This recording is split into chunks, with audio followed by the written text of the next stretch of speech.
네. 다음은 오늘 이 자리를 빛내주시기 위해 귀한 걸음 해주신 네 분을 소개해드리겠습니다.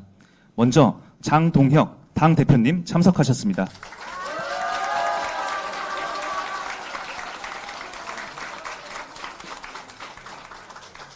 김도욱 정책위 의장님 참석하셨습니다.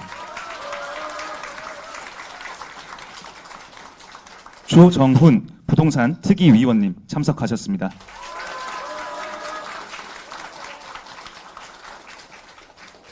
심교원 부동산 특위위원님 참석하셨습니다. 양정호 부동산 특위위원님 참석하셨습니다. 박성훈 수석 대변인님 참석하셨습니다.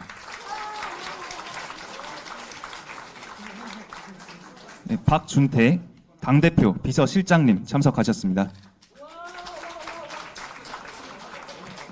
손범규 대변인님 참석하셨습니다.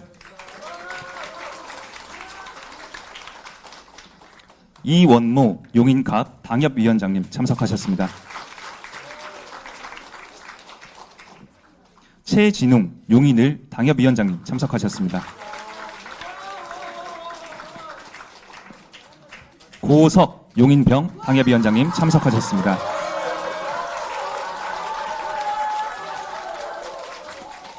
이주현 용인정 당협위원장님 참석하셨습니다. 이봉준 수원갑 당협위원장님 참석하셨습니다. 시간 관계상 광역의원과 기초의원께서는 일괄 인사 진행하겠습니다. 경기도의회 용인특례시 의원님 참석하셨습니다.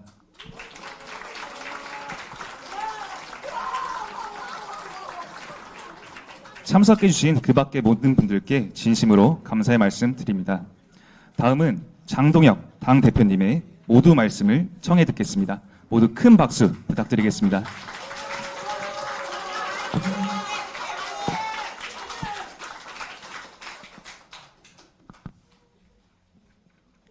앞으로 힘 빠지면 용인에 자주 와야겠어요. 반갑습니다. 오늘 부동산 정책 정상화 특위위원님들과 함께 11호 부동산 정책으로 어려움을 겪고 있는 이 현장을 찾았습니다. 11호 부동산 정책을 한마디로 표현하면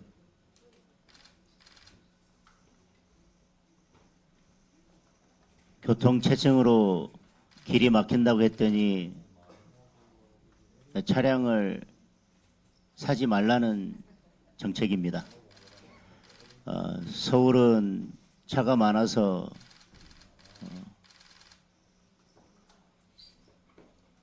교통체증이 발생한다고 했더니 앞으로 모든 차량은 서울은 출입하지 말라고 통제하는 것과 똑같은 정책입니다. 최근 향후 집값을 전망하는 설문조사에서 국민 절반 이상이 집값, 전셋값, 월세가 전부 오를 것이라고 답을 했습니다. 서울 전역과 경기도 12개 지역을 삼중 규제하고 대출마저 강도 높게 조이면서 부동산 시장을 얼어붙게 만든 탓입니다. 집을 팔고 싶은 국민도 집을 사고 싶은 국민도 모두 규제 속에 갇혀버렸습니다. 이곳 용인, 수지 역시 대표적인 피해 지역입니다. 규제를 빗겨간 수도권과 부산, 대구 등 지방 핵심 지역에서는 들불처럼 풍선 효과가 번지고 있습니다. 공급이 시급한 지역의 재건축, 재개발 사업도 혼란을 겪고 있습니다. 여기에 부동산 거래를 들여다보는 감독기구까지 출범했습니다. 부동산 거래는 곧 투기고 실수요자도 투기꾼으로 보는 이재명 정권의 잘못된 인식이 그대로 드러나고 있습니다. 부동산 과열 원인은 내 집 마련을 꿈꾸며 성실히 노력하는 국민 책임이 아닙니다. 주택 공급 부족과 불합리한 세제 등 정책의 구조적인 문제입니다. 국민의힘은 내 집 마련의 꿈을 죄악시하지 않고 국민의 노력을 배관시하지 않고 정권의 잘못된 시선부터 바로 잡으면서 주택 정책의 기본부터 바로 세워나가겠습니다. 원활한 주택 공급이 이루어질 수 있도록 규제를 풀고 상식적이고 합리적인 세제를 만들기 위해서 힘을 쏟겠습니다. 서민과 청년, 국민들이 무너진 주거 사다리를 다시 서민과 청년, 국민들의 무너진 주거 사다리를 다시 세우겠습니다. 오늘 참석하신 여러분 감사합니다. 현장에서 답을 찾겠습니다. 네, 좋은 말씀해 주신 장동혁 당 대표님께 다시 한번 뜨거운 박수 부탁드리겠습니다.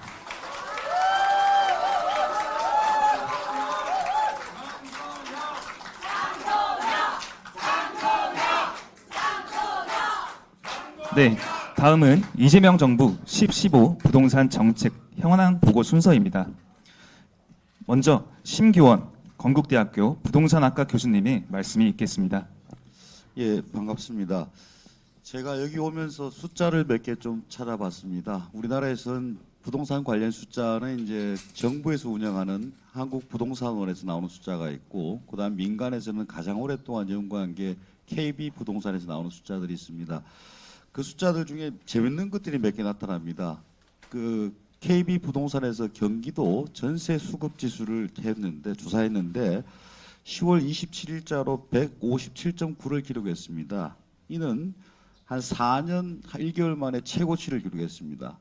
전세 수급 지수는 이제 여러분들이 전세가 씨가 말라간다는 겁니다. 서울도 마찬가지로 160 넘게 기록을 해서 역시 우리 전문가들이 예상한 대로 이제 정책의 방향은 가고 있는데 정부는 계속 밀어붙이고 있습니다. 그 다음에 아파트 가격 지수 같은 경우에도 최고치를 기록하고 있고, 용인 수지구 같은 경우에는 10월 27일 발표한 전세 지수 상승률이 대책 이전까지는 0.05, 0.03 이 정도면 이제 평균적 수준이었습니다.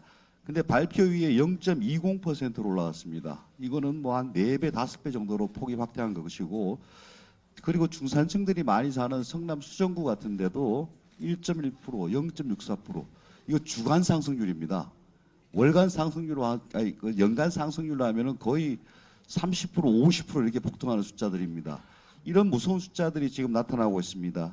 정부의 통계에서 나오는 한국부동산원 자료에서도 보면은 발표, 수지구 같은 경우에는 발표 직전에는 0.04% 정도 올랐습니다. 주간. 근데 그 이후에 0.18, 0.14. 국가에서 발간하는 통계에서도 오르는 폭이 한 4배에서 5배로 커지고 있습니다. 그리고 경기도 전세 물량 같은 경우도 지금 보면은 작년에서 올해까지 거의 31.7%가 감소했습니다. 벌써.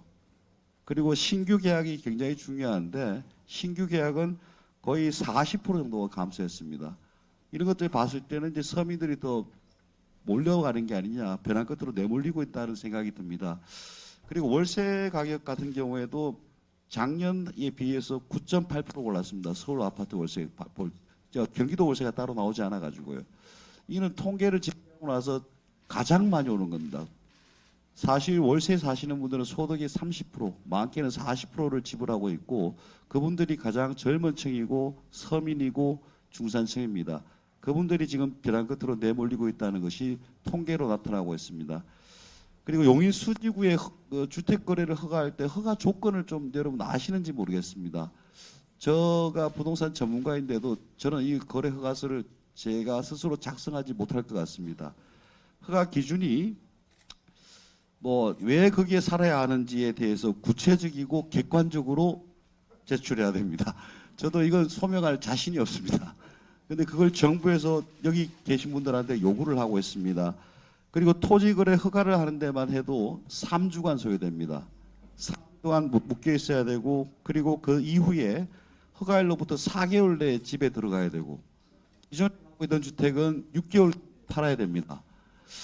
저도 집을 몇 번 사본 적이 있고 판 적이 있는데 이걸 일반 사람들이 과연 할 수 있을까 하는 우려가 듭니다. 근데 이런 정책들이 굉장히 무도하게 진행되고 있습니다.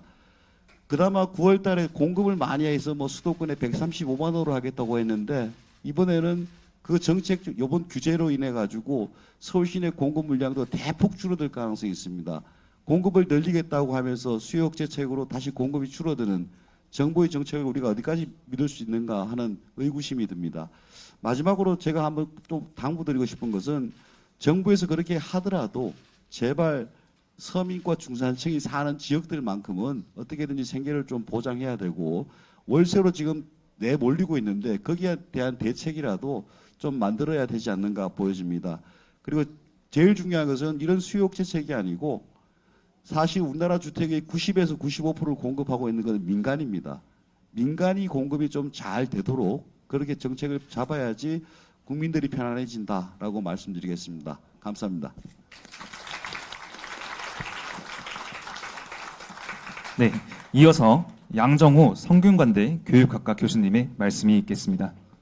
네, 안녕하세요. 아침부터 되게 많이들 오신 것 같습니다. 아마 부동산 관련돼 있는 우려에 해당되는 시선이라고 볼 수가 있을 것 같고요. 그 일반 지금 민심에 해당되는 거는 왜 10월 15일 날 이 정부가 이렇게 부동산 관련돼 있는 정책을 내놔서 갑자기 분란을 일으키냐, 본인들 엄청 불안하다, 이런 민심이 상당히 많이 있는 것 같습니다. 그 여태까지 서울을 25개에 있는 자치구를 모두 다 허가 구역으로 하고 경기도 여기 용인을 포함을 해서 12개를 허가로 한 사례는 전무후무합니다. 통상적으로 사람이 살려면은 의식주가 가장 중요하지 않습니까? 그 의식주 중에서 본인이 뭐 여태까지 노력을 해서 집 한 채를 얻거나 관련돼 있는 거를 조금 좀 큰 평수로 옮겨가거나 구입하려고 또는 전세에서 옮겨가려고 자녀의 교육 때문에 하는 부분에 해당되는 걸 이렇게 막아놓는다라고 하는 거는 아마 이거는 일반 서민의 문제가 아니고 국민에 대한 일종의 보면 뭐 탄압을 넘어서 어떤 의미에서는 본인들이 모든 걸 다 조정을 하면 될 수 있다라는 이렇게 잘못된 판단이 있는 것 같습니다. 그 노무현 정부에서도 버블 세븐이라고 해서 강남권에 있는 데만 이제 규제를 하고 여러 가지 있는데도 실패한 사례가 있었습니다. 이번에 2025년도에 그 10월 15일 날 발표한 정책은 어떻게 보면 버블 25라고 해서 결국에 가서는 실패할 정책이고 어떻게 보면은 일반 서민들에 대한 어려움만 더 가중시킬 가능성이 상당히 높은 그런 부분이라고 볼 수 있습니다. 지금 나타나는 거는 어떻게 보면 대출 관련된 규제는 뭐 당연하게 이미 피부로 느끼고 있고요. 그 공급 관련돼 있는 감소라든지 그 분양가 상승이나 이런 걸 통해서 전세나 이런 부분에 일반 사람들이 서민들이 뭔가를 좀 움직이려고 하는 거에 제한이 상당히 많이 있습니다.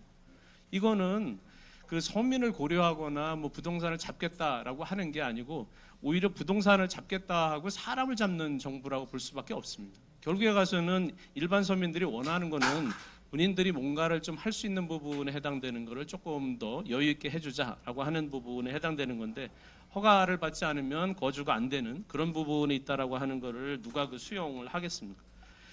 지금 아까 그 영상에도 짧게 얘기가 나왔는데 현금이 없으면 어떻게 그 뭐 5억이 됐든 6억이 됐든 10억이 됐든 현금이 없으면 본인이 현재 살고 있는 데서 조금 다른 데로 옮겨갔을 때 전세도 어렵고 또 새로운 집을 뭔가를 마련하기도 어렵고 이거에 해당되는 거는 현금이 있는 사람만 집을 사고 실제로 대출 관련돼 있는 거에 해당되는 것도 일반 서민이나 진짜 필요로 한 실수요자들은 뭔가를 할 수 없는 부분이 계속 나타나는 겁니다. 이게 과연 정부가 할 일인지라고 하는 게 어떻게 보면 민심이 들끓고 있는 것 중에 하나고요.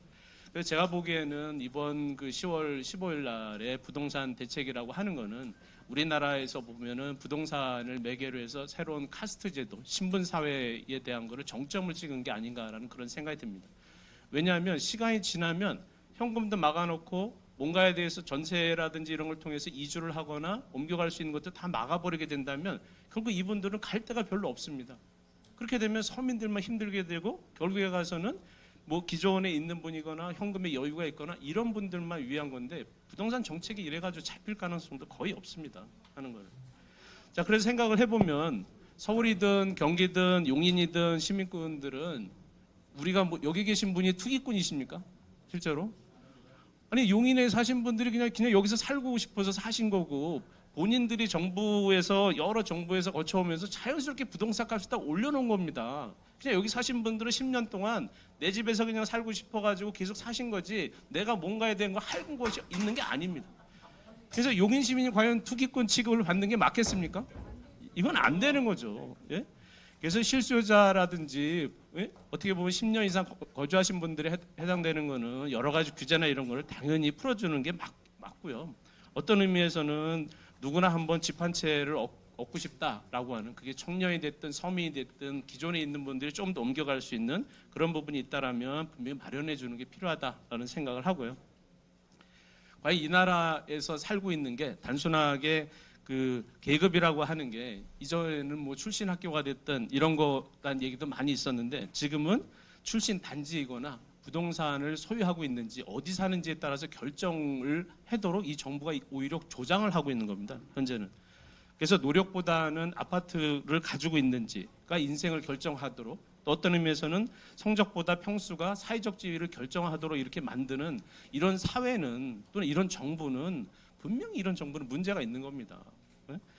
그래서 어떻게 보면은 제가 보기에는 우리 당에서도 또 대책으로 해도 생각을 해보면, 이번에 10월 15일 날의 대책은 뭐가 급했는지 10월 15일 날 딱 발표를 하면서 그 법에서 정한 거는, 주택법 시행령에서는 과거 지난 3개월치에 대한 주택가격 상승률, 주택가격이 얼마 올라갔는지를 비교를 해서 그거를 허가지역을 지정하도록 되어 있습니다. 근데 10월 15일 날 발표를 했으면 여러분 상식적으로 생각을 해보세요. 지난 3개월이면 7, 8, 9가 돼야지 맞는 거 아닙니까? 근데 10월 15일 날 발표한 대책에서는 6, 7, 8월에 있는 주택가격 상승률을 반영을 해서 이번 정책을 시행한 거예요. 도대체 공무원들이 이렇게 잘 안 하거든요. 왜냐하면 이거 분명히 문제가 되고 법을 위반하는 거니까. 만약에 9월 거를 기다렸다면 10월 말에 하든지 11월에 해도 전혀 늦지 않는데, 본인들에 해당되는 거는 뭐가 급했는지, 그래서 이 부분에 대해서 왜 이렇게 됐는지 해당되는 거를 적극적으로 따져서 진짜 어떤 문제가 있는지, 대통령실에서 그렇게 한 건지, 누가 그렇게 했는지에 대한 책임을 제가 보면 분명히 물어야 될 것 같고요. 두 번째 해당되는 거는, 여러분이 아시다시피 예전에 그 LH공사에서 전관 예우라고 해서 LH공사에서 퇴직하신 분들이 밖에 나가서 업체와 같이 유착을 해가지고 공사를 할 때마다 어떻게 보면 별도의 혜택을 주고 막 그런 사례가 있었습니다. 제가 보기에는 10월 15일 날 이 대책을 마련한 사람들이 분명히 있었어요. 저는 이 사람들을 부동산 그 카르텔 세력이라고 부르고 싶은데, 이 사람 중에 차관이 됐든 장관이 됐든 대통령실에 누가 됐든 또는 국토부에 누가 됐든 관련되어 있는 공무원들이 있다면, 이 공무원들이 최소한 이런 정책에 나오려면 한 3개월에서 또는 2개월 안에 뭔가 해야 되는 것이 정책이 입안되게 됩니다. 이미 본인들이 알고 있으면서 한 사람이라도 이 서민들은 이 정책에 나올 줄 몰라서 가만히 당했는데, 본인들은 미리 알고 뭔가에 대한 걸 대출을 받거나 뭔가에 대한 걸 샀거나 하는 거에 해당되는 건 저는 전수조사해야 된다고 생각합니다. 왜냐하면 지난 LH공사 관련된 정관 예우 했을 때도 처음에는 아니라고 그랬습니다. 그러다가 계속 조사하고 나오니까 무려 몇백억, 몇천억 관련돼 있는 비리가만 나오게 된 겁니다. 이번에서도 보면 이상경 차관은 사퇴를 했어요. 나가라고 하니까. 이찬진 금융감독원장은 본인은 이런저런 얘기를 하면서 아직 버티고 있습니다. 이분들은 이미 그런 정보를 알 수 있는 위치에 있는 분들입니다. 그분들이 뭘 했는지 해당되는 건, 서민들은 어떻게 알아요? 모르잖아요. 그러니까 이분들이 진짜 이 결정을 한 부동산 카르텔 세력들이 진짜 제대로 결정을 했는지, 본인들은 이 정보에 대한 걸 어디 유출시키지 않고 진짜 깨끗하게 했는지 해당되는 건, 제가 보기에는 일반 서민들은 진짜 궁금하다. 이거는 찾아내야 된다라는 그런 생각을 갖고 있습니다. 제 얘기는 여기까지입니다. 감사합니다. 네, 너무 공감되는 말씀 해주셨습니다. 이어서 용인 지역 당협위원장님들의 인사 말씀을 듣겠습니다. 행사 시간 관계상 가급적 간략한 인사 말씀 부탁드리겠습니다. 먼저 용인갑 이원모 당협위원장님 인사 말씀 듣겠습니다. 큰 박수 부탁드리겠습니다. 최근에 저희 지역에서 그 청년들 상대로 해서 설문을 한번 했는데요. 우리 청년들이 국민의힘에 바라는 게 참 많았지만, 그 중에서도 우리 청년들조차도 민생 중에서는 부동산이 압도적이었습니다. 요즘에 그 세대를 아울러서 전 국민을 관통하는 단 하나의 이슈가 있다면 부동산이라고 생각하는데요. 오늘 이런 자리가 마련돼서 너무나 개인적으로 기쁘게 생각하고요. 오늘 뭐 질의응답 시간도 있는 것으로 알고 있는데, 많은 질의하시고 오늘 실마리 찾아가시는 그런 소중한 자리 됐으면 좋겠습니다. 감사합니다. 네, 이어서 용인을 최진웅 당협위원장님 인사 말씀 듣겠습니다. 예, 안녕하십니까. 용인을 당협위원장 최진웅입니다. 네, 우선 우리 당 대표님이신 장동혁 대표님께서 용인까지 와주셔서 정말로 감사드립니다. 앞으로 용인에 자주 와주셨으면 좋겠고 우리 부동산 특위위원님들 또 저희 정책시장님들 이렇게 또 와주셔서 너무 감사드리고요. 무도하고 무리한 이재명 정권에 맞서서 앞장서서 싸우시는 우리 장동혁 대표님의 그 부동산 정책에 저 역시 또 그리고 우리 지역의 당협위원장님들 역시 함께 싸울 것입니다. 우리 주민분들, 시민분들께서도 함께 해주셨으면 좋겠고요. 날씨가 추워지고 있습니다. 우리 대표님 건강 조심하시고 우리 시민분들 그리고 우리 같이 함께 하시는 우리 국민의힘 모든 당직자분들 건강 조심하셨으면 좋겠습니다. 네, 우리 국민의힘 반드시 이 무도한 정권의 이 정책들 이겨낼 것입니다. 감사합니다. 네, 다음은 용인병 고석 당협위원장님의 인사 말씀 듣겠습니다. 안녕하세요. 네. 우선 우리 국민의힘은 우리 오신 시민들을 하늘처럼 모시는 정당입니다. 여러분이 우리 당의 주인이시고 우리 당은 우리 당의 대표님을 비롯한 모두는 그 모습입니다. 여러분 그렇게 생각하시죠? 네. 그럼에도 불구하고 우리가 이 지역이 우리 손님을 모시는 거기 때문에 우리 장동혁 대표님 불철주야 정말 건강을 해칠까 걱정이 될 정도로 헌신적으로 하시죠. 그렇게 생각하십니까? 예. 예. 박수 이거 가지고 되겠어요?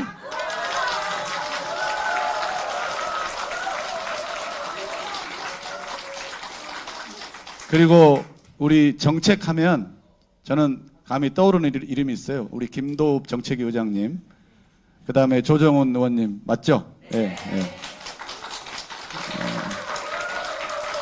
그리고 오늘 귀한 발표해 주신 또 우리 교수님 또 우리 수석 대변인님 너무 감사드리고 특히 오늘 바쁘신데 뭐 재개발 조합장님 또 부동산 중개소 또 일반 시민 집을 사고 팔고 싶었는데 막힌 분들 정말 가슴이 찢어지는 분들 오늘 귀한 시간 평일인데 내주셔서 너무 감사드리고요. 오늘 아무쪼록 이게 유익한 성과 있는 그런 행사가 됐으면 좋겠고요. 과거의 용인은 문무백관을 배출한 충절의 고장이었다고 하면 향후 저는 100년간은 최소한 대한민국의 번영과 발전을 견인할 수 있는 저는 미래의 희망의 도시이자 터전이라고 저는 생각합니다. 그래서 우리가 장동혁 대표님을 중심으로 똘똘 뭉쳐서 용인 발전과 나라 발전에 크게 기여하는 우리가 됐으면 좋겠습니다. 감사합니다. 네, 이어서 용인청 이주현 당협위원장님의 인사 말씀 듣겠습니다. 안녕하세요. 안녕하세요. 국민의힘 용인청 당협위원장 이주현입니다. 먼저 이재명 정부의 잘못된 부동산 정책을 바로잡기 위해 오늘 용인을 방문해 주신 장동혁 대표님께 또 진심으로 감사드리고 또 소중한 시간 함께 내주신 우리 주민분들께 다시 한번 감사드리겠습니다. 오늘 뜻깊은 시간에 주민분들께서 다양한 의견을 주셔서 정책에 꼭 반영될 수 있도록 해주시기 바랍니다. 감사합니다. 네, 마지막으로 조정훈 특위위원님의 인사 말씀 듣겠습니다.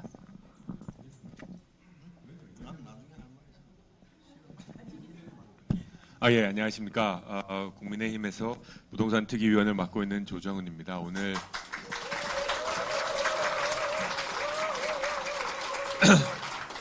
예, 저희 아버님이 수지에 오래 사셔가지고 저는 수지 사람이었었습니다. 지금은 마포에 살고 있는데 여러분 서울 부동산 때문에 불똥 맞으셨죠? 왜 갑자기 수지가 끼어 들어갔는지 아무도 모릅니다. 그렇죠?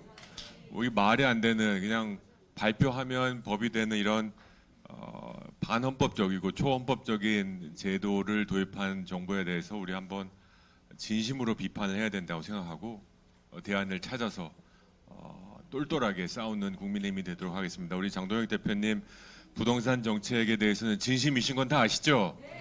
예, 저도 오늘부터 예결위 이제 김민석 총리한테 질문하는데 처음부터 끝날 때까지 부동산 정책만 얘기하도록 하겠습니다. 그래서 오늘 김민석 총리한테 하실 말씀 있으면 저한테 해주시면 제가 오후에 바로 전달하도록 하겠습니다. 감사합니다. 네, 조정훈 의원님께 다시 한번 뜨거운 박수 부탁드리겠습니다. 네, 이어서 국민의힘 용인시병 고석 당협위원장님의 용인 지역 현안에 대한 브리핑이 있겠습니다. 큰 박수 부탁드리겠습니다.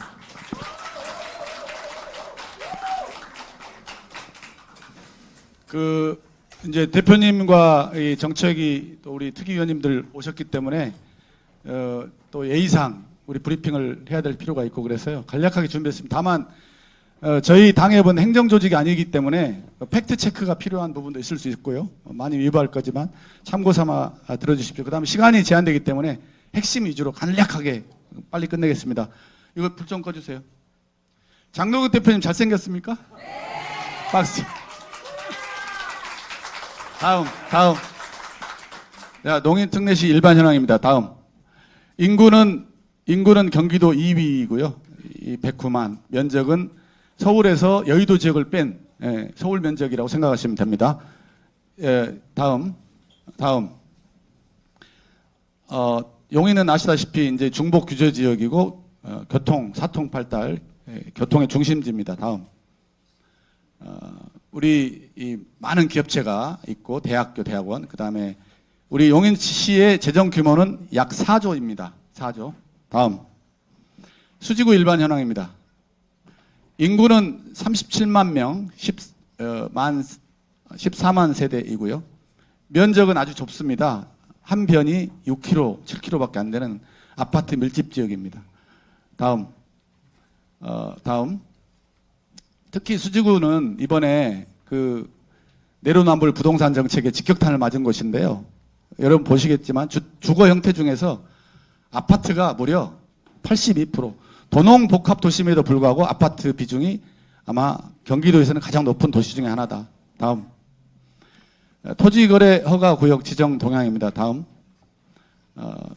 우리 용인 아파트와 그 동천동에 있는 고급 연립주택 하나가 대상이 되겠습니다. 다음. 우리 수지 위치는 지도에서 보시는 바와 같습니다. 경기 남부, 강남, 그 다음에 분당, 다음에 바로 용인 수지입니다. 다음. 우리 이번에 토지거래 허가구역 지정의 어떤 폭탄을 맞은 지역은 수지구에 있는 공동주택 224단지 약 11만 세대가 되겠습니다. 너무 많죠? 다음.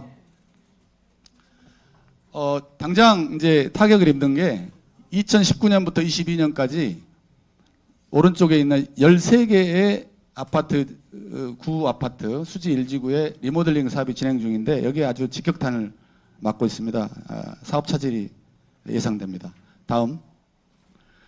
그 다음에 이제 이게 시민 재산권 행사를 과도하게 제한해서 이거 위헌적인 조치라고 저는 생각합니다. 제가 변호사로서요 생각하는데 일단은 거래가 너무 지연되고요. 아까 그 교수님이 말씀하셨죠. 왜 수지에 살고 싶어 하느냐. 이유를 써라. 이게 자유시장 경제에서 있을 수 있는 얘기인지 저는 참, 그래서 실질적으로 실수요 외에 사실 거래가 거의 불가능합니다. 또 금융자료 제출해라. 거의 뭐 프라이버시권이 인정되지 않는 이런 말도 안 되는. 그 다음에 이제 2년 동안 실거주하고요. 이게 일단 지금 자기가 갈아타고 싶어도 이게 자금 회수가 안 되지 않습니까? 말도 안 되는 전 정책이라고 생각합니다. 다음. 그동안에 이번 이제 시행 이후에 약 보름이 지났는데 거래 허가 접수 현황은 약 169건입니다. 그리고 주로 관련된 문의들은 뭐 허가 대상이나 절차, 실거주 의무 기간, 이 정책과 관련된 여러 가지 이제 실무적인 그런 민원들이 들어오고 있습니다. 다음. 그래서 과거 보면 24년도에 그 월 평균 거래 건수는 수지입니다. 475건이고 25년 1월부터 9월까지 월 평균 건수는 680건인데요. 지금 15일 동안 건수는 5건입니다. 아까 거래 허가한 것이 몇 건이었죠? 169건이었죠. 그 이제 거래 허가가 진행되고 있습니다. 근데 그게 허가가 되면 계약이 되는 건데 이 동기간 동안에 5건. 그러니까 이걸 곱하기 1을 해야 되겠죠. 월 평균 하려면 10건. 그러니까 이게 거의 거래가 68분의 1. 거의 거래가 그냥 막힌 겁니다. 이건 정책이 아니라 그냥 시민들 목을 죄는 거죠. 다음. 이 지금 우리가 앉아 있는 곳이 동일하이빌 4단지입니다. 상당히 그 최근에 지어진 아파트로서 상당히 우리 수지에서는 고급 주택이고 이번에 이제 행사 준비할 때 이런 회의실이 있는 곳이 여기뿐입니다. 예, 상당히 자, 그런데 이 좋은 아파트가 동강역도 넓고 밤하늘에 별이 보이고 뭐 반딧불 날아다니면서 정말 평화롭고 좋은 이 좋은 아파트가 가격을 보십시오. 11년도부터 지금까지 거의 변화가 없습니다. 근데 왜 우리가 투기 정책의 희생자가 돼야 됩니까? 저는 참 이건 말로 더 이상 설명할 수 없는 것이다. 다음. 그래서 이제 우리 용인 지역의 이제 경기 지역의 기사를 보면 수지구가 거래 급감, 수지구가 무슨 봉이냐 뭐. 그리고 일단은 수지구가 전월세가 급등을 해서요. 사실 옛날에 수지구가 뭐 강남에서 이제 좀 여유 있는 삶을 살고 싶어 하는 분들이 뭐 국가를 위해서 기여하고 내려온 분들도 꽤 있고 또 교육열에 내려온 분들도 있는데 이런 수지의 어떤 평범한 시민들의 삶까지도 길이 막혀간다. 다음. 그래서 대략 이제 관련해서 이런 거고요. 이 부분에 대해서는 아마 저 앞에 계시는 오늘 시민들이 많이 말씀해 주실 거니 생략하고 다음. 그 다음에 이제 뭐 여러분 떡 본 김에 제사 지낸단 말이 있잖아요. 그래서 우리 당 대표님과 정책위장이 오셨으니까 그 뭐 자료로 드리겠지만 한 두 가지만 제가 건의사항 하고 끝내겠습니다. 다음. 그 지금 우리 수지가 그 42제곱킬로미터밖에 안 되지만 신분당선이 남쪽 부분만 변으로 지나가기 때문에 중부 수지 42제곱킬로미터 손바닥의 중북부 쪽은 교통이 너무 불편합니다. 그게 정말 주민들의 아침에 서울 광역버스를 타려고 서수지 IC에서 어떤 여자 직원이 기다리다가 봅니다. 아, 성복동 출발했네? 아, 몇 좌석 남았어? 신봉동? 아, 자리가 없어. 그러면 다시 5500-2가 지나가. 또 기다려. 이렇게 해서 제가 선거운동할 때 보니까 젊은 직장인들이 울먹이는 걸 봤어요. 무엇 때문인가? 가정에 무슨 불화가 있나? 그게 아니라 교통 문제였습니다. 그래서 이 부분은 정말 그래서 우리 이 부분은 당에서 좀 정말 이건 관심을 가지고 이것은 우리 시민의 삶의 질과 관련된 거고 또 우리가 이걸 해야지 우리 시민들의 표도 얻고 마음을 얻을 수 있다고 생각합니다. 그 다음에 신분당선이 있는데 민자 투자하다 보니까 지하철 요금이 통상 기본요금 1,400원에다가 5km 플러스 낼 때마다 플러스 100원씩 이런 개념인데 우리 신분당선이 지나가는 곳은 별도로 뭐 500원, 심지어는 2,200원까지 그 추가적인 부담이 있어서 너무 부담스럽다. 이 두 가지만 좀 말씀드리고 다음은 이제 자료로 대신하겠습니다.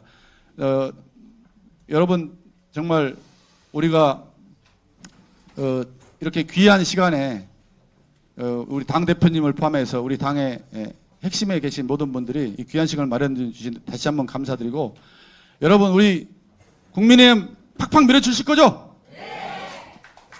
마지막으로 장동혁 세 번 외치고 끝내겠습니다. 시작! 장동혁. 감사합니다. 네. 이어서 오늘 행사의 메인인 수지 주민과 부동산업 종사자분들의 현 정책에 대해 자유 토론하는 시간을 갖도록 하겠습니다. 모든 발제자분들께 발언 기회가 돌아갈 수 있도록 발언은 가급적 핵심적인 메시지 위주로 부탁드리겠습니다. 먼저 발언하실 분들께 마이크를 전달드리도록 하겠습니다. 안녕하세요. 동문아파트에 사는 윤주아입니다. 저는 수지에 16년째 살고 있고요. 좀 전에 이제 동일아파트 4단지 가격 말씀하셨는데요. 저희 단지도 15년째 그대로입니다. 지금 뭐 리모델링 한다, 뭐 특별법에 의한 뭐 재건축한다 해도 똑같습니다. 그래서 똑같은데 왜 우리가 희생을 하는 건지 이제 뭐 양이 그렇게 많은 건지 희생양양양입니다. 이게.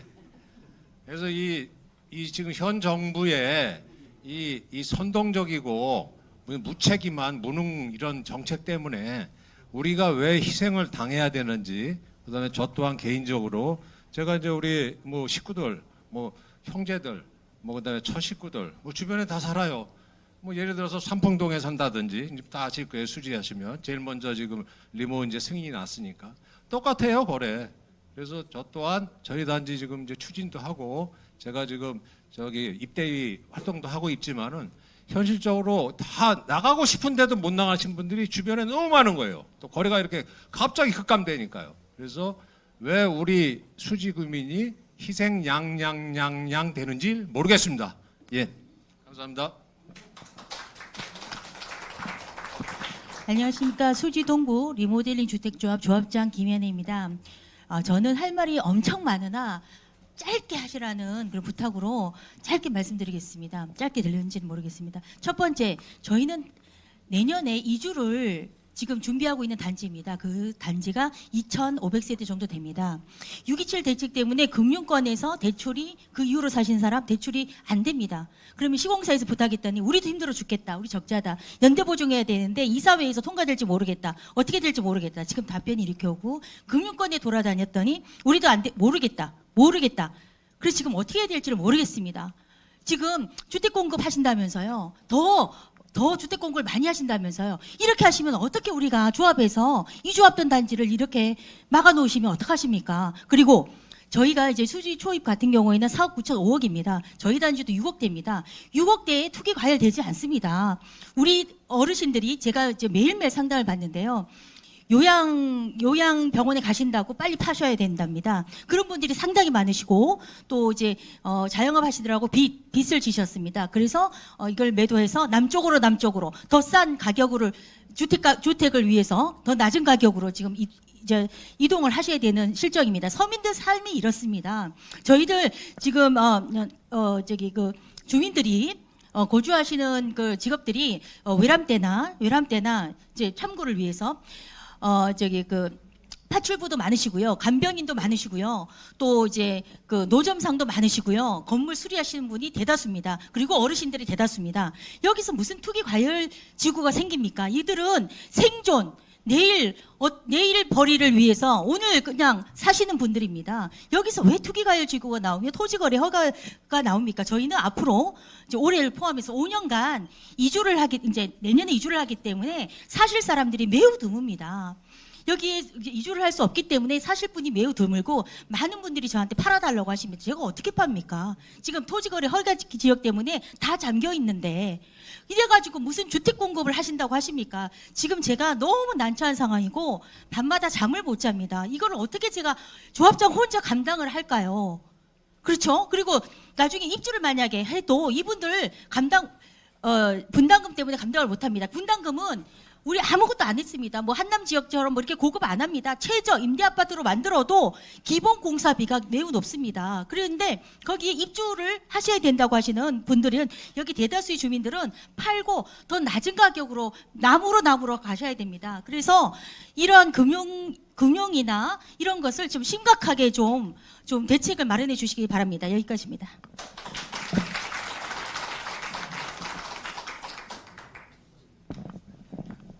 안녕하십니까.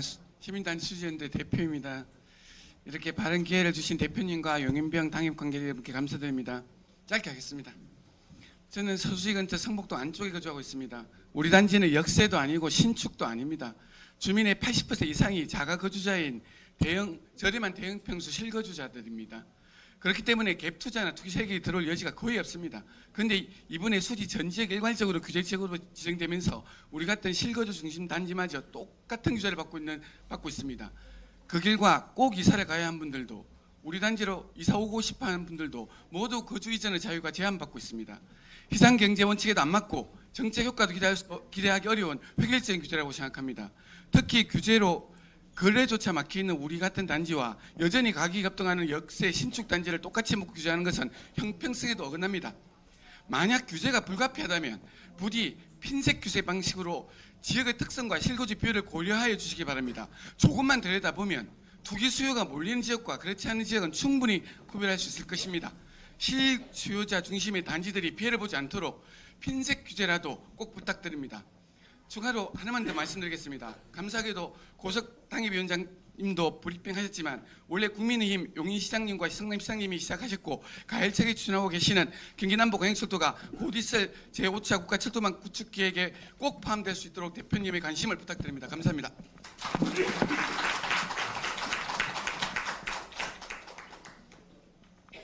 예, 저는 현재 동일아이비에 거주하고 있고요. 현재 현업을 하고 있는 공인중개사입니다. 그리고 예전에 제가 간담회라는 형식으로 더불어민주당이나 국민의힘도 많이 했었어요. 그런데 제가 부탁드리는 거는 오늘 장동혁 대표님이나 조정훈, 김도훈 위원장님 오셨는데요. 실무적인 거에 대해서 제가 건의드리려고 합니다. 뭐냐면요. 토지거래 허가가 지금 현재 어떻게 저희가 토지거래 허가 묶었습니다. 15일 기간 내에 아무것도 하지 말래요. 현실이 지금 그렇습니다. 15일 동안에 매도 매수 너희들 아무것도 하지 마. 허가가 나고 난 다음에 거래해. 이게 현재 토지거래 허가의 요건입니다. 자, 그러면 매수자가 경쟁력 있는 물건을 사야 되는데 법적으로 아무 보호를 받지 못하는 게 현재 토지거래 허가구역의 맹점입니다. 그래서 저희가 그거를 매수자를 보호하기 위해서 매도 매수인들이 매매 약정이라는 매매 약정 계약서라든가 청약 계약서를 저희가 하는 거를 관공서에서 불법이라고 지금 하면서 그거에 대한 제재를 하겠다라는 식으로 지금 엄포를 놓고 있어요. 그러면 매도인하고 매수인이 15일 동안에는 무법천지가 되는 거죠. 매도인은 허가가 나지 않았기 때문에 허가 나지 않은 거에 대해서 말을 바꿀 수 있는 15일 동안에 상당히 긴 시간이지 않습니까? 거래가 되겠어요? 매수자는 사야 되는데 15일 동안에 아무것도 하지 말래요. 지금 현실입니다. 그래서 이 부분이 계약 자유의 원칙에 위반이 되고요. 개인이 특히 서민들이 더 싼 집을 살려고 하는데 15일 동안에 관청에서 하지 마. 그러면 일선에 있는 공인중개사들이 과연 일을 할 수 있을까요? 없습니다. 그래서 상당히 심각하고요. 그리고 두 번째는 뭐냐면요. 계약갱지 청구권을 임차인이 행사를 합니다. 그럼 계약갱지 청구권을 행사할 때 토지거래 허가구역에 묶이지 않는 지역, 저희가 얼마 전까지 우리 수지가 묶이지 않았었죠. 그때 실무적으로 어떻게 되냐면요. 매수자가 물건을 내놔서 팔 수 있는 길이 있어요. 토지 허가구역이 아닌데는 어떻게 하냐면요. 그러니까 집을 갖고 있는 다주택자들이 물건이 나와야 시장이 공급이 되지 않습니까? 현행의 토지거래 허가구역 내에서는요. 어떻게 되냐면요. 허가를 15일 맞지 않습니까? 허가가 나요. 딱 4개월입니다. 4개월 동안 너 입주해. 법에 그렇게 돼 있어요. 그러면 토지거래 허가구역을 막고 난 다음에 어떤 문제점이 있냐면요. 다주택자가 집을 팔아야 매수자가 거기에 대해서 경쟁력 있게 집을 사면 가격 조정이 되잖아요. 그걸 원천봉쇄 시켰어요. 무슨 얘기냐면요. 4개월 동안에, 그러니까 4개월 해당되는 사람만 집을 사고 팔어. 이거예요, 지금. 문제점이. 그러면 다주택자가 집을 팔려고 하면 지금 어떻게 되어 있냐면요. 허가 구역 아닌 걸 말씀드릴게요. 기존에.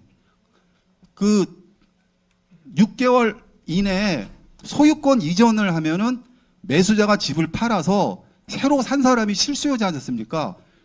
전세를 작은 걸 살다가 조금 아이들이 크고 그래서 늘려고 하는 이런 가정에서 그 집을 사가지고 6개월, 그러니까 계약갱지 청구권을 2년 살고 2년 후에 주인이 들어오지 않으면 행사할 수 있는 게 계약갱지 청구권입니다. 그런데 계약 청구권을 매수자가 집을 팔게끔 열어놨어요. 그런데 그게 기준이 뭐냐면 6개월 이내, 그러니까 만기 6개월 이내에 소유권 이전이 돼야 돼요. 계약하고 잔금까지의 기간이 아닌 소유권 이전하고 6개월, 그러니까 만기 6개월 전에가 소유권 이전이 돼야 매수자가 들어올 수 있습니다. 예, 그래서 그런 부분에 대해서 지금 4개월이 됐기 때문에 결국은 다주택자가 집을 팔 수 없는 구조를 지금 만들어 놨습니다. 그래서 이 부분이 상당히 좀 문제가 돼서, 그리고 나서 또 마지막으로 제가 할 말은 되게 많은데 짧게 또 말씀드리면 전 실무적인 게 말씀드릴게요.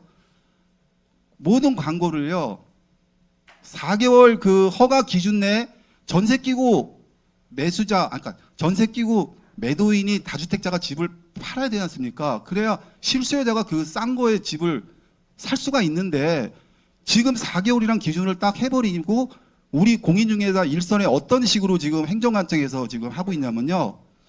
광고하지 마. 4개월 넘은 거, 다시 말해서 6개월, 1년 되는 거 매도할 수 있잖아요. 그거를 원천 봉쇄시켜가지고요. 광고까지도 못하게 합니다. 지금 광고했을 때는 허위 매물로 처벌할 수도 있다라는 게 지금 저희 지금 공인중개사들한테 관청에서 지금 그렇게 하고 있습니다. 그러면 결론은 물건이 어떤 상황이 되냐면요. 제가 이제 다른 사람 때문에 제가 짧게 마무리하겠습니다. 어떤 상황이 되냐면요. 예전에는 전세 끼고 나왔던 물건들로 인해서 기존의 매매가 약간 이 전세 금액으로 인해서 약간 조정되는 국면이 좀 있었는데요. 하지 말라고 하니까 그 물건이 다 없어집니다. 없어지니까 어떤 상황이 나오냐면 물건이 없어요. 그러면 실제로 매수자가 그 물건을 사러 가야 되는데 새끼고 있는 매물이 실적이 돼버리는 상황이 됩니다. 그래서 이게 결국은 매수자가 많은 돈을 주고 집을 사는 악순환이 됩니다. 그래서 저희 이 지역이 상당히 심각한 문제가 많은데 나중에 이제 간담회 우리 김도 위원장님이나 저희 공인중개사 협회 쪽하고 심도 있게 이거는 의논을 해서 무엇이 잘못되고 아킬레스건에 대해서 다음에 한번 이렇게 좀 시간을 더 한번 가졌으면 좋겠습니다. 이상입니다. 예, 주어진 시간 3분을 넘지 않도록 하겠습니다. 저는 동국대학교에서 부동산학을 가르치고 있는 양재용 교수입니다. 오늘 제가 이 자리에 온 것은 저희 학생들이 대부분 또 부동산 시행하거나 시공을 하거나 혹은 옆에 계신 공인중개사분들도 많고 또 현장에 계신 분들이 많다 보니까 수업 자체를 현장 위주로 하고 있습니다. 그러다 보니 이분들의 좀 의견을 담아서 오늘같이 중요한 자리에 좀 전달하고자 왔습니다. 국민의 억울함을 해결하고 또 부당함을 직접 눈으로 확인하기 위해서 이렇게 귀한 걸음 현장까지 와서 현장에서 답을 찾으려고 와주신 당대표님이와 또 관계자분들께 감사드리고요. 이 자리를 마련해 주신 고석위원장님께도 진심으로 감사드립니다. 지금 서민 주거 안정이라는 정부의 약속이 현재 뿌리채 흔들리고 있는 것을 저희는 다 지금 체감하고 있습니다. 앞에서 현실적인 얘기를 많이 해주시고 있는데 정부가 얘기한 지금 방책은 사실은 집값을 잡겠다고 얘기를 했지만 그들의 의지는 보여줬지만 사실은 모든 현장에 계신 분들은 이건 시장의 병을 고치는 게 아니라 오히려 중산층과 집 없는 서민들의 희망을 짓밟는 독약처럼 느끼고 있다는 게 현실입니다. 감사합니다. 문제는 명확합니다. 현 정부 부동산 정책의 이름은 겉으로는 안정을 표방하고 있지만 사실은 그 실상은 규제 일변도의 행정적 억압으로만 받아들여집니다. 정부가 주택 투기 수요를 잡겠다고 LTV를 70%에서 40%로 낮췄습니다. 좀 묻고 싶습니다. 선호도가 높아 담보 가치가 뛰어난 부동산의 대출을 막는 것이 과연 합리적인 금융이냐고 묻고 싶습니다. 이것은 담보 가치를 무시하고 시장 원리의 정면으로 역행하는 처사행위입니다.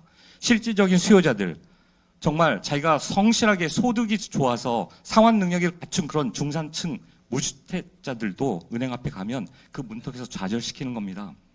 핵심 주택 시장을 결국 오로지 지금은 현금 부자들만 집을 살 수 있는 현금 부자들만 접근 가능한 그런 부의 불평등 심화장을 이 정부가 지금 만들어가고 있는 겁니다.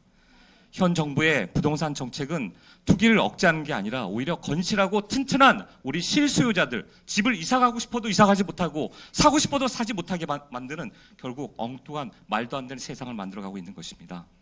더욱 심각한 것은 정부 정책의 신뢰도 붕괴입니다. 규제 지역 지정 과정에서 여기 용인 수지도 마찬가지지만 특정 지역들 통계가 자의적으로 취사 선택되었다는 이런 의혹이 제기된다는 것은 정부 정책의 정당성이 근본적으로 흔들리고 있다는 겁니다. 국민적 신뢰를 잃은 규제는 폭력일 뿐이고 시장의 혼란만을 가중할 뿐입니다. 근본적인 공급 부족 문제를 해결하지 않은 채 양도세 비과세를 위해서 2년 거주 의무화시키고 이런 조치들은 사실 시장에서 유동성을 마비시키는 것을 추계합니다. 사야 할 매물까지 옆에 말씀하신 대로 씨를 말리는 겁니다. 현 정부의 부동산 정책의 치명적 결합을 극복하고 지속 가능한 주거 안정을 달성할 수 있는 구체적 대안 로드맵을 즉시 실행해 줬으면 좋겠습니다. 제가 학생들에게서 혹은 현장 관계자들한테 얻은 대안은 첫째, 단기 대안으로는 신뢰 회복하고 금융을 정교화시키자. 논란이 된 규제 지역을 지금 당장 투명하게 재검토하고 행정적 신뢰를 회복해라. 금융 규제의 축을 ATV가 아닌 상환 능력을 보완할 수 있는 DSR 중심으로 전환해서 실수요자를 보호해라. 그리고 둘째, 중기 대안은 행정 가속화를 통한 공급 시기를 단축해라. 민간 정비 사업에 대해서 통합 심의를 전면 도입하고 관리적 비효율을 제거해라. 셋째, 장기 대안은 도심 내 구조적 공급 잠재력을 극대화시켜라. 정부가 얘기하는 노후 청사 부지 확보만 할 게 아니라 서울 도심 내 노후 중공업 지역에 대한 복합 용도 개발을 허용하고 과감한 용적률 인센티브를 부여해야지만 이게 신규 택지 개발 없이도 도심 내 양질의 주택 공급 능력을 획기적으로 늘 수 있는 유일하고도 영구적인 해답입니다. 마지막으로 현 정부의 규제는 일시적인 거고 구조적 공급만이 영구적인 해법이라는 것을 말씀드리고 싶습니다. 지금이야말로 현 정부가 규제 만능주의의 덫에서 벗어나 시장 원리를 존중하고 중산층과 집 없는 서민들의 꿈을 실현하며 미래를 향한 구조적 안정 기반을 구축할 때로 생각합니다. 마지막으로 고대 그리스의 철학자 히포크라테스 말하고 싶습니다. 음식으로 고치지 못하는 병은 약으로도 고치지 못한다고 했습니다. 서민 주거 안정이란 이 만성적인 질병의 음식은 오직 안정적이고 충분한 공급에 있습니다. 일시적이고 부당한 규제라는 이 약으로 절대로 우리 현실의 병을 고칠 수 없습니다. 현 정부가 이러한 절박한 현실을 외면해 버린다면 중산층과 주거 안정을 간절히 바라는 서민들조차 현 정부를 외면할 것이라고 생각합니다. 다시 한번 이 자리에 함께해 주신 당대표님과 모든 관계자 여러분께 진심으로 감사드리며 이 간담회가 정책의 올바른 변화를 이끌어내는 역사적인 시발점이 되기를 강력히 촉구합니다. 경청해 주셔서 감사합니다.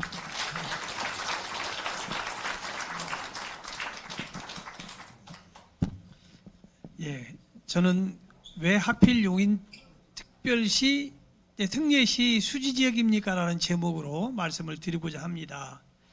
여러 가지 바쁜 정치 일정에도 불구하시고 국민의힘의 장동혁 대표님과 여러 관계자들 같이 오셔서 수지지역을 방문해 주시면 대단히 감사를 드립니다. 저는 사단법인 전국 아파트 입주자 대표회의 연합회 용인 지회장을 맡고 있는 박병태입니다. 수지에서 지금 23년째 지금 살고 있는 주민이고요. 이번 이재명 정부가 발표한 부동산 정책들은 그동안 모든 정부에서 내놓았던 것과 별로 다른 것이 없고요. 풍선 효과를 마치 실적처럼 부풀리려고 하는 정책이라고 저는 생각하고 있습니다. 부동산 대책은 시장의 과열을 막고 안정화를 꾀하는 것이지 과열되지도 않은 지역을 거래 허가 지역으로 묶고 이거를 오히려 조장하는 그런 처사는 도저히 이해가 안 되는 처사라고 봅니다. 용인특례시는 원래 계획도시도 아니고 산발적으로 구성된 지역이라서 여러 가지 부족한 부분이 많이 있습니다.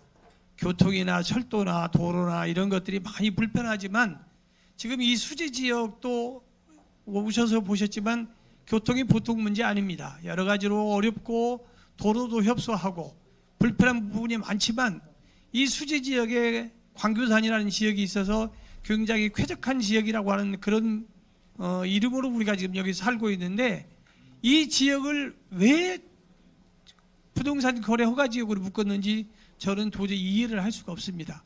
입주민의 한 사람으로서 이게 부동산 투기가 일어나서 과열을 막기 위해서 거래 허가 지역으로 묶는다는 건 이해가 가지만 지금 아무런 과열도 되지 않은 지역을 거래 허가 지역으로 묶었다는 것은 도저히 이해가 안 되고요.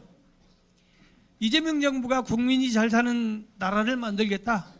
국민의 의견을 우선시하겠다라고 하는 캐치프레이즈를 걸고 제시한 정책이 이런 정책이라면 이 정부를 믿을 수가 없습니다. 오히려 언발의 오줌 누기식으로 일시적으로 임기응변식으로 이런 식으로 대책을 강구한다는 것은 도저히 국민으로서 이해를 할 수가 없고 용납할 수가 없는 지경입니다. 국민의힘에서는 이러한 처사를 바로잡고 국민들의 불편과 정부의 과열된 조치에 대해서 강력히 대응해 주실 것을 간곡히 요청드립니다. 감사합니다. 네, 저는 그 수지에서 아파트 공급 예정인 시행사 직원입니다. 그 입장에서 좀 애로사항을 말씀드리고 싶은데요. 지금 부동산 이게 정책 이런 것들이 어려운 게 미스매치 때문이라고 생각하거든요. 그 얘기는 뭐냐 하면 부동산은 그냥 뭐 저희가 살려면 어디서나 사는 게 아니라 내가 살고 싶어하는 지역이어야만 구입할 수 있는 거 아니겠습니까? 그러다 보니까 미스매치가 날 수밖에 없고요. 그런 차원에서 그런 것들을 해결해 주는 것들이 아까 이제 심경훈 교수님 말씀하셨지만 민간이 그 역할을 한다고 보거든요. 대규모 택지 뭐 이런 데보다 그 소비자가 원하는 지역의 주택을 공급할 수 있는 게 민간에서 해결하는 민간 그 시행자라고 생각을 하는데 저희 같은 경우는 이제 그런 측면에서 보면 택지를 매입을 해서 인허가를 받고 하는데 최소한 3년 이상이 걸립니다. 그러면 대규모 투입비가 들어가고 금융비용이 발생하지 않습니까? 그거를 이제 겨우 그 분양을 통해서 그 더 큰 공사비는 그걸 통해서 조달하지 않습니까? 그게 이제 뭐 저희가 수십 년 동안 고착화된 그런 구조적인 그 주택 공급 방식이고요. 그런데 지금 같으면 이런 규제가 갑작스럽게 나와 버리면 그동안 이제 아파트를 공사하는데 또 3년 이상 또 걸리는데 그 중도금 예를 들어서 지금 중도금 대출도 이렇게 뭐 40%로 막고 이러면 일반 소비자들이 어떻게 실수요자들이 현금 4, 5억을 가지고 분양을 받겠습니까? 현실적으로 불가능하지 않습니까? 그러면 뭐 후분양해야 될 수 있는 상황도 아니고요. 그 금융비용이나 이런 것들을 어떻게 다 감당을 하겠습니까? 결국은 민간에서 공급을 위축시킬 수밖에 없어요. 그러면 뭐 공급을 늘리겠다고 하시면서 뭐 공공으로만 하시겠다는 얘기 많이 하시니까 뭐 그렇게 가능할지 잘 모르겠으나 그거에 뭐 위반되는 그런 상황이고요. 저희 같은 경우는 당장 지금 3년여 이것도 용인시에서 굉장히 그 양질의 주택을 공급하겠다는 데 도움을 주셔서 저희가 빨리 했다고 생각을 합니다. 인허가 많이 도움 주셔서. 그래서 그걸 맞춰놓고 이제 착공 분양을 막 눈앞에 두고 있는데 사실 이런 대출 정책 이런 거에 갑자기 튀어나와 버리니까 이제 저희는 다음 달에 분양을 하려고 하고 있었는데 당장 어떻게 해야 될지 지금 막막한 상황이거든요. 이런 것들이 이제 민간의 이런 아까 90% 정도 차지한다고 하셨는데 그런 공급을 위축시킬 수밖에 없고요. 또 하나 또 지금 이제 규제를 막 만들다 보니까 수지까지 내려왔고 뭐 결국 풍선 효과 금방 나오지 않습니까? 동탄 지금 뭐 용인에서도 수지 외 지역은 또 급등하고 있고요. 그러면 뭐 잘 아시는 것처럼 저희 학습 효과 있는데 그 가격이 올라가면서 소위 위계가 있지 않습니까? 모든 것들이 키재기 나타날 거고요. 수지 올라갈 거고 분당 올라갈 거고 그럼 그 가격이 고착화되면서 결국 분양가만 올라가는 게 아니라 주택가만 올라가는 게 아니라 토지비가 다 올라갑니다. 그럼 민간에서 공급하기는 또 더 어려워지는 악순환이 계속 되는 거고요. 이런 부분들을 좀 감안을 해주셔서 저희가 뭐 어떤 민간 사업자가 소위 말하는 뭐 부동산 업자가 아니고요. 이런 민간의 한 축을 담당하는 공급자로서의 역할을 충실히 할 수 있는 제도적 보완 꼭 마련해 주셨으면 좋겠습니다. 네, 감사합니다.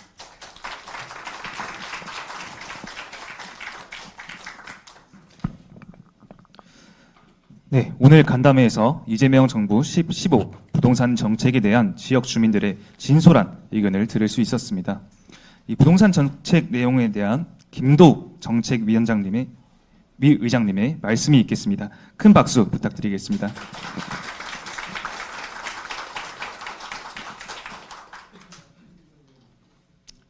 일단 맨 마지막에 우리 이루 부사장님이시죠.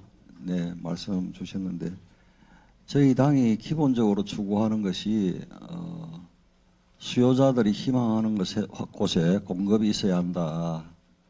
그러면 이 해법은 뭐냐? 민간 공급에 맡기는 것이 맞다. 사실 건설사들이 가장 치밀하게 세밀하게 수요를 검증을 하고 거기에 주택을 공급하면 우리 수요자, 우리 국민들께서 원하는 곳에 집을 가질 수 있는 그런 행태이기 때문에 저희들은 시장에 맡겨라. 민간 건설업자들이 신바람나게 주택을 공급할 수 있는 규제를 풀어라. 노란봉투법이라든지 중대재해처벌법이라든지 각종 기업 옥죄기법들을 정리를 하자 이렇게 주장을 하고 있습니다. 계속 저희들이 관철시키기 위해서 노력하겠습니다. 그 다음에 이제 우리 양재영 교수님 말씀은 저희들이 교과서처럼 우리 심기용 교수님이나 양정호 교수님 말씀의 무게와 같이 저희들이 정책 추진하는데 교과서처럼 여기겠습니다. 나머지 우리 주민들께서 주로 이제 하신 말씀들이 왜 수지냐, 이해를 못하겠다. 지금 그 말씀 아니십니까? 박 회장님, 그죠? 저희들도 몰라서 물었습니다. 경기도지사한테 왜 용인 수지가 규제지역으로 묶였냐. 경기도지사 답을 못합니다. 국정감사 기간 중에 김윤덕 국토부 장관에게 왜 용인이 규제지역으로 묶였냐. 답을 못합니다. 그래서 제가 물어봤죠. 용인과 용인수지구가, 용인시 전체와 용인수지구가 미분양 지역인 건 알고 있냐. 미분양 지역이라는 것은 용인시에서 집계를 갖고 있습니다. 매일 이제 신고를 하면 이제 그렇게 돼 있는데 미분양 지역인 걸 모르고 있습니다. 이 규제지역으로 묶은 책임자인 국토부 장관이 용인수지구가 미분양 지역인 걸 모르고 있습니다. 더 가관인 것은 이 미분양 지역인 이 지역에 LH를 통해서 만호를 공급한다는 게 135만 호 공급 계획에 들어가 있습니다. 이게 말이 됩니까? 예? 그러니까요. 그러니까 미분양 지역을 규제 지역으로 묶어버리고 토지거래 허가구역을 묶어버리고 미분양 지역인데 LH를 통해서 만호를 더 공급하겠다는 지금 이게 지금 이 정부의 부동산 정책입니다. 그래서 우리 대표께서도 마무리 정리 말씀하시겠지만 저나 우리 당대표, 원내대표, 우리 당 전체가 15 부동산 대책은 전면 철회하라고 지금 계속 요구를 하고 있습니다. 예, 그때 그렇게 저희들이 계속 주장을 할 것이고요.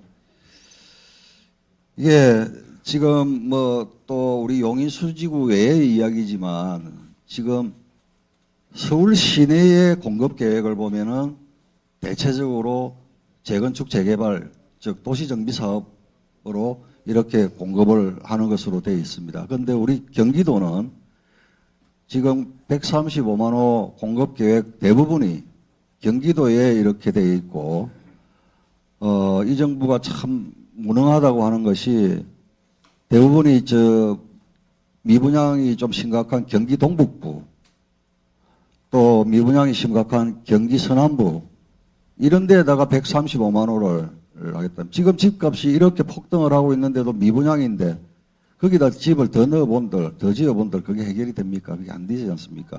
수요자들이 원하는 곳에 집을 지을 수 있도록 그렇게 시장에 맡기자라는 게 저희들 그 정책 추진 방향입니다.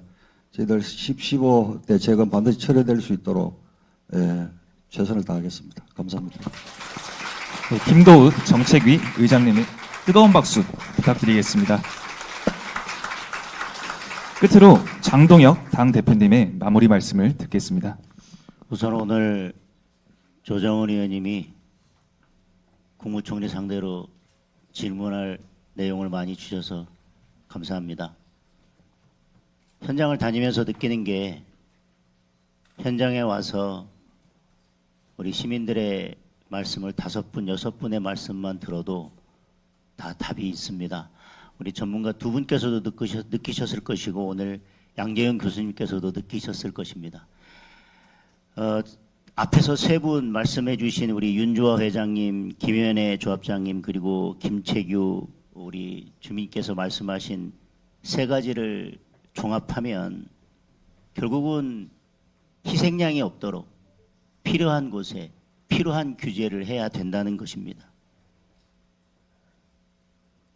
결국은 그렇게 되지 않으면 생존을 위협한다는 게 우리 김현애 조합장님의 말씀이셨습니다. 필요한 곳에 필요한 규제를 해야 된다고 하는 것에서 대표적으로 벗어나 있는 곳이 바로 용인 이 수지 지역인 것입니다. 우리 청경남 회장님 말씀 주신 것을 잘 정리해 보면 결국 이 11호 정책으로 예상치 않았던 역효과들이 계속 발생하고 있다는 것입니다. 우리가 정책을 내놓는 것은 너무 쉽습니다.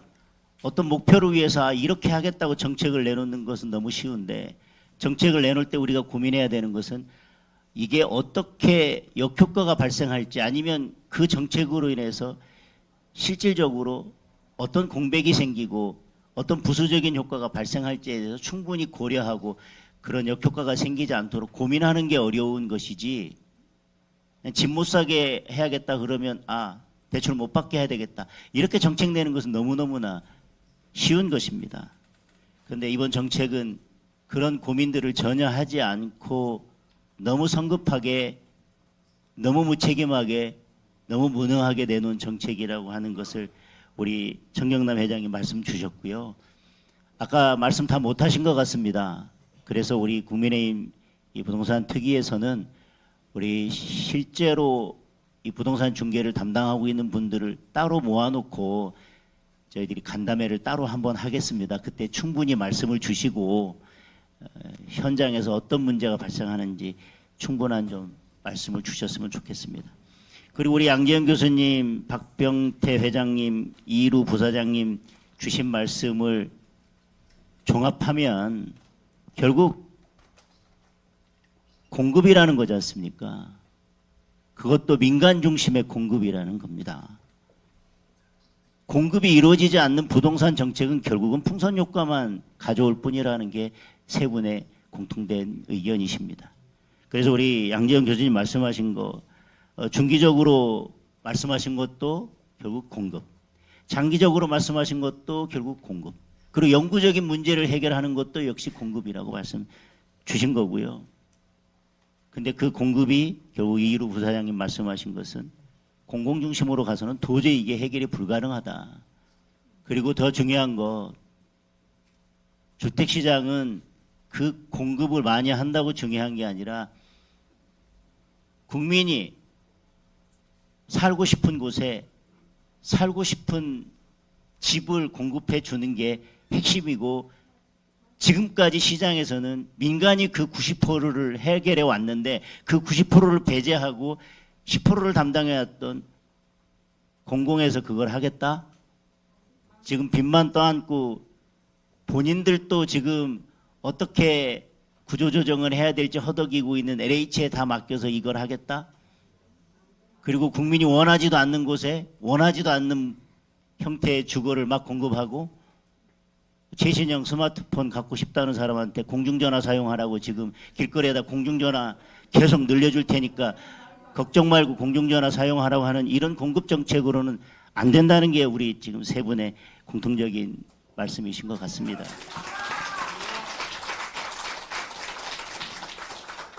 국민의힘은 이런 부동산 정책에 대해서 지속적으로 문제를 제기하고 국민이 원하는 수요에 맞게 필요한 곳에 필요한 주택을 공급하고 필요한 곳에 필요한 만큼의 최소한의 규제를 할 수 있는, 규제를 하는 그런 부동산 정책이 되도록 끝까지 노력해 나가겠습니다. 제가 마무리하고 끝내기 전에 우리 함께 해주신, 그래서 오늘 가서 뭐 물어볼지 우리가 그래도 답은 듣고 끝내야 되지 않겠습니까? 우리 조정은 의원님 한 말씀 듣겠습니다. 예, 그러면 오늘 제가 이렇게 마무리하고 오늘 간담회는 여기서 마치겠습니다. 함께 해주신 주민 여러분 감사합니다. 네, 좋은 말씀 해주신 장동혁 당 대표님께 다시 한번 뜨거운 박수 부탁드리겠습니다.